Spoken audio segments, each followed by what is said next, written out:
In 1967, Elvis Presley tried all day to record a song called Guitar Man, and it just wouldn't click. So he sent his producer to chase down the guy who wrote it, Jerry Reed.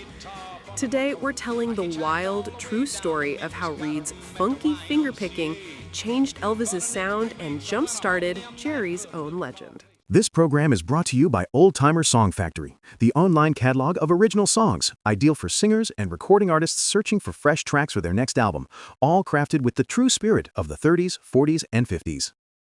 And not just that, the way Reed played guitar on that track basically turned the studio inside out. Different tuning, different right-hand attack, whole different groove. So, yeah, let's set the stage. Jerry Reed, Atlanta-born, guitar mad since he was a kid, a scrappy songwriter who could flip from rockabilly to country without spilling his coffee. By the mid-60s, he's in Nashville, working sessions, writing songs, and cutting his own records. But Guitar Man, that was the one that got Elvis's attention. Here's the thing about that record. Everybody in Nashville had chops, but Jerry had this syncopated claw thing, thumb-thumping bass, fingers-popping melody. Plus, he'd retune the guitar in weird kind of ways, his words, to make it sing like a swampy drum set. When Elvis tried to cut the tune with the usual A-team, it just didn't have Jerry's slinky bite. And right then, Elvis's producer, Felton Jarvis, basically starts a search party. They call around, "Where's Jerry?" Answer?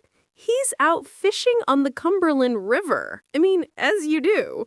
Jarvis gets him on the phone. "Elvis is down here. We've been trying to cut Guitar Man all day." Jerry goes, "If you want it to sound like my record, you gotta get me in there." He rolls in, opens the case, hits that famous intro, and Elvis lights up like a Waffle House sign at 2 a.m. That take has Jerry's fingerprints all over it, literally. Then while they're hot, they also cut Jerry's tune, U.S. Mail. Jerry later joked, "I was topping cotton, son." That's the moment his phone stopped being quiet. Now, small historian's note here. Jerry remembered U.S. Mail happening at the exact same session as Guitar Man. The paper trail says the timeline's a little different. Creative memories, big floodlights, long hours. It happens. Either way, he was back in January '68 playing on more Elvis cuts. Too Much Monkey Business, Stay Away, Going Home. The point stands. When Elvis needed that springy, funky right hand, he called Jerry. Right, and the way Jerry plays on Guitar Man flips expectations. Nashville cats were known for ultra-clean, straight-ahead picking, flat picking we call it. Jerry, he's finger-picking, syncopating, tugging the beat. It's country, but it leans bluesy and swampy. Kind of like a front porch band with a metronome in its boot heel. Why did that matter?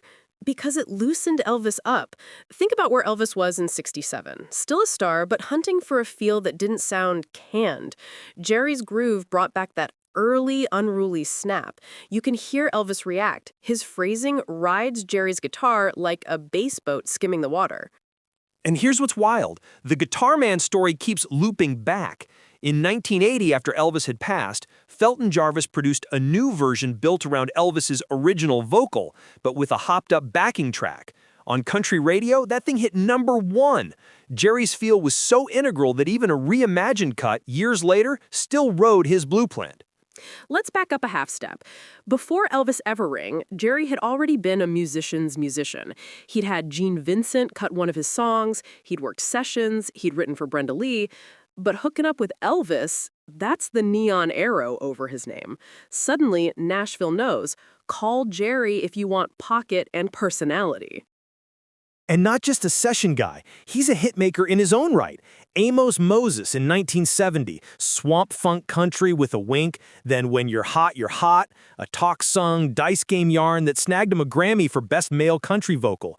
But the DNA of those records, that same rubbery, syncopating right hand from Guitar Man.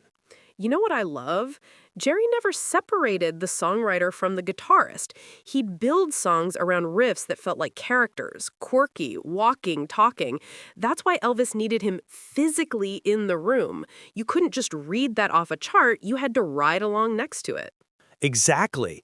And that's also why Chet Atkins' Mr. Nashville Sound kept teaming up with Jerry. Chet even said Jerry was the better fingerstyle player, which is like Da Vinci complimenting your brushwork. They cut me and Jerry, won a Grammy for the instrumentals, then circled back years later with Sneakin' Around. The respect was mutual and deep. So, how does a fishing trip turn into a hinge moment in American music? Here's how. One artist wrote a song that lived in his hands as much on the page. Another artist, Elvis, heard the spirit in that feel and said, "Bring me the source." They meet, the tape rolls, and a door opens that had been stuck all day. And Jerry's legend grows from there. Movies with Burt Reynolds, Eastbound and Down, TV spots, the whole 9 yards.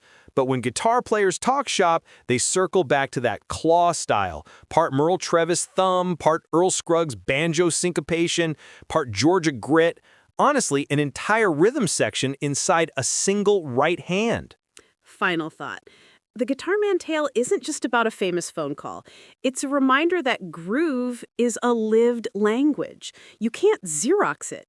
Sometimes you have to find the person who speaks it natively and ask him to sit down, tune up all weird kind of ways, and show you where the beat hides. Right.